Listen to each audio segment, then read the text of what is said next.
गाय के गोबर की, देसी गाय के गोबर की भस्म हमारे जीवन को सुख दे रहे। और भी अच्छे से समझ लो, मान लो आप त्रिपुंड का भाव भी नहीं रख सकते, उदर के ऊपर त्रिपुंड भी नहीं बना सकते, तो केवल भस्म को लेपन ही आप गर्भाशय पर अगर करेंगे तो बाबा उस पर भी कृपा करता है। ऐसा नहीं, शिव तत्व है। सारी समस्या का हल एक लोटा जल।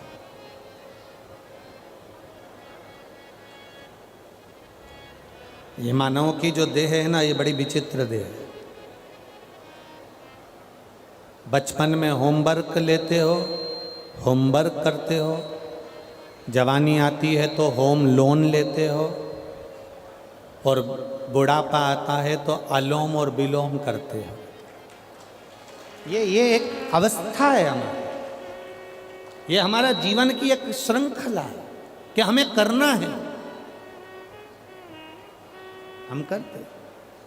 शिव तत्व कह रहा है, भगवान शंकर का पावन चरित्र कह रहा है। एकांबरेश्वर महादेव कांचीपुरम में, तमिलनाडु में, भारत की भूमि पर दुनिया के सबसे विशाल मंदिरों में, जो विशाल मंदिरों की गणना होती है, उन विशाल मंदिरों में सबसे बड़े मंदिर की गणना में कांचीपुरम का, ये तमिलनाडु का मंदिर एकांबरेश्वर महादेव का आता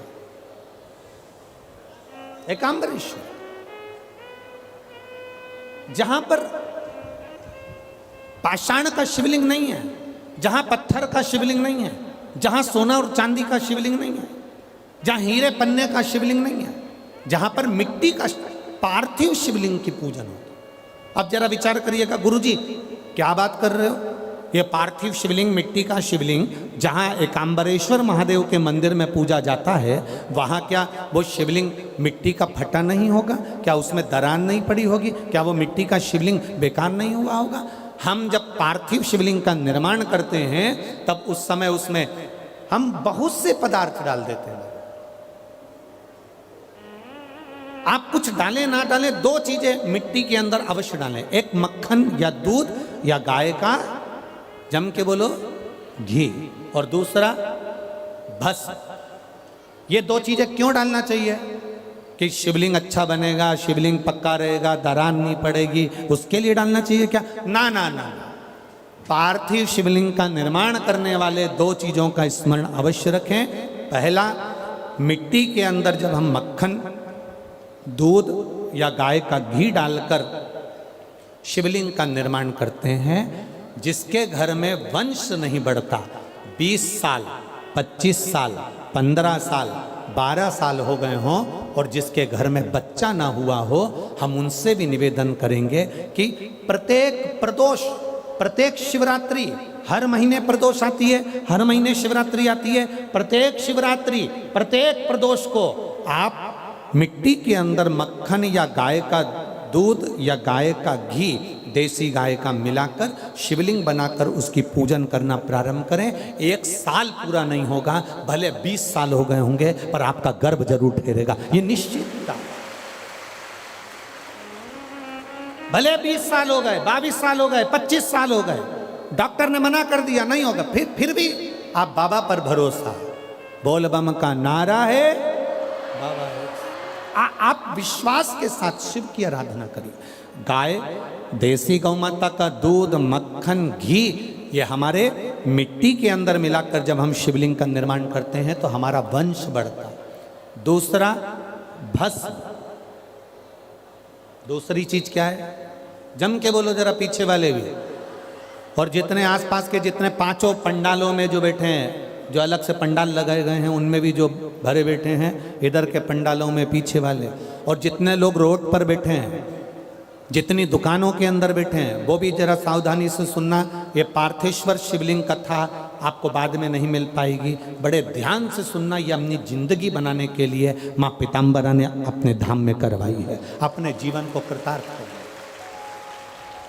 कार्यकर्ता कितनी भी बात करें, पड़ोसी कितना भी बोलता रहे उसका कोई जवाब मत दो। आप कथा सुनने आए हो, बड़ी मेहनत से धूप में चलकर आए हो, 500 रुपये खर्च कर कर यहाँ पहुँचे हो, दिल से सुनना तो बाबा दिल से तुम्हारी झोली भर कर भेजे।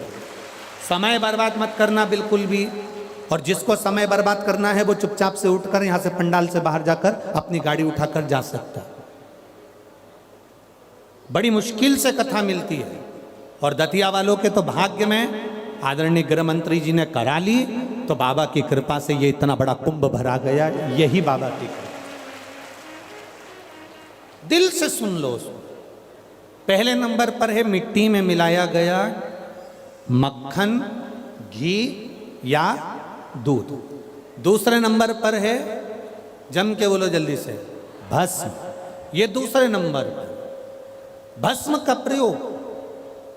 शिवलिंग का जब निर्माण करे, पार्थिव शिवलिंग जब बनाए, मिट्टी में थोड़ी सी भस्म जरूर मिलाए। भस्म किस चीज के लिए होती है? भस्म किसके लिए धारण कराई जाती है? तो महाराज शिव महापुराण की कथा कहती है, जब शरीर में कोई बड़ी बीमारी आने वाली होती है, आप एक साधारण सा प्रयोग कर कर देखिएगा अपने जीवन में। एक साधारण सा प्रयोग। जब आपको लगे कि डॉक्टर ने बोला है कि कोई बड़ी बीमारी का चांस बन रहा है, कोई बड़ी बीमारी होने वाली है, आप थोड़े दिन तक देवाधिदेव महादेव का ये शिवलिंग, ये जलाधारी, ये जहाँ से जल बहता है, गणेश जी का स्थान, कार्तिकेय जी का स्थान, बीच में एक मोटी सी लाइन अशोक सुंदरी, शिवलिंग जो शिवलिंग रखा है, जो जलाधारी है वो माँ पार्वती जी का हस्तकमल, ऊपर से एक एक बूंद जो पानी गिर रहा है, जिस कमंडल में से, जिस जलाधारी में से जल गिर रहा है, वहाँ शंकर भगवान की 5 बेटियाँ, जया, विषहरा, शामली बारी, दौतली और देव, ये भगवान शिव की 5 बेटी। जब आपको लग रहा है कि मेरी जांच होने जा रही है, जब आपको लग रहा है कि मुझे डॉक्टर को दिखाने जा रहे हैं, मुझे लग रहा है कि कोई बड़ी बीमारी ना निकल जाए, अल्ट्रासाउंड करा रहे हैं, एक्सरे करा रहे हैं, उससे पहले घर में अगर थोड़ी सी भस्म रखी है, उस भस्म को जब आप जल चढ़ाने के लिए शिव जी के मंदिर में जाओ, हॉस्पिटल में दिखाने के लिए जांच कराने जाओ, उससे पहले एक काम जरूर करना, शंकर भगवान का जहाँ शिवलिंग रखा है उस शिवलिंग के पास में भस्म का लेपन कर कर देवाधिदेव महादेव पर 1 लोटा जल समर्पित कर कर उसी भस्म को अपने कलेजे पर, अपने हृदय पर लगाकर देवाधिदेव महादेव का पंचाक्षर मंत्र नमः शिवाय, षडाक्षर मंत्र ओम नमः शिवाय या श्री शिवाय नमस्तुभ्यम बोलकर फिर आप जांच के लिए चले जाओ। कोई बड़ी बीमारी तुम्हारी जिंदगी में निकल ही नहीं सकती। भस्म भस्म भस्म का काम क्या? हमारे रोग को, हमारी बीमारी को, हमारे आने वाले जो रोग हैं, जो बीमारी है, जो तकलीफ है, उसको समाप्त करती है। भस्म का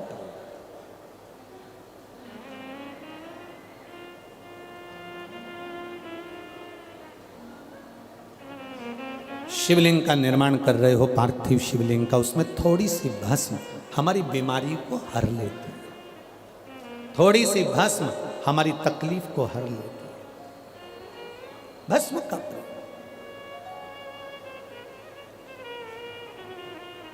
चपटी भभूत में है खजाना शिव के शरीर से, भगवान देवाधिदेव महादेव के तन से लगी हुई भस्म साधारण नहीं है। भस्म को चढ़ाने वाला भी साधारण नहीं होता और भस्म को लेने वाला भी साधारण नहीं होता। शंभु शरणे पड़ी मांगू घड़ी दुख काटो दया करी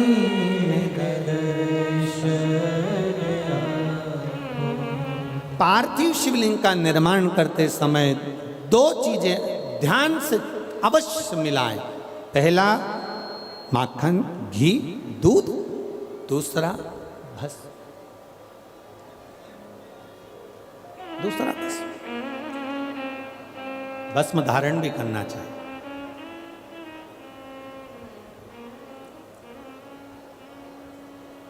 आज हम सुबह जब 10 बजे सबसे मिल रहे थे तो एक भाई ने, अब वो कौन था हमें नहीं मालूम, उसने हमसे जाते जाते एक प्रश्न किया, गुरुजी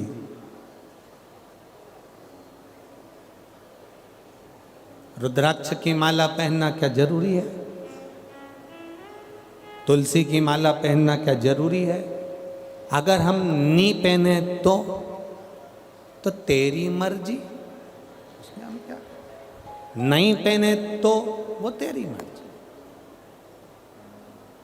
हमने उस समय तो उत्तर नहीं दिया, पर हम आपसे इतना सा निवेदन करना चाहेंगे, यहां बहुत सारे, ढेर सारे कुत्ते घूम रहे हैं। दतिया में भी, हमारे आसपास में, तुम रोडों पे देखना, ढेर सारे कुत्ते घूम रहे हैं। उसमें एक कुत्ता ऐसा होता है जिसके गले में पट्टा डला होता है, तो पट्टा डला हुआ कुत्ता लगता है कि इस कुत्ते का कोई मालिक है।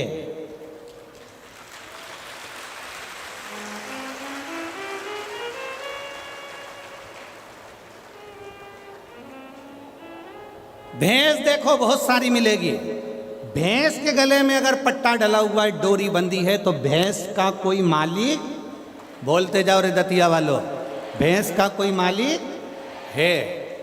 ढेर गाय घूम रही है, पर जिस गाय के गले में रस्सी बंधी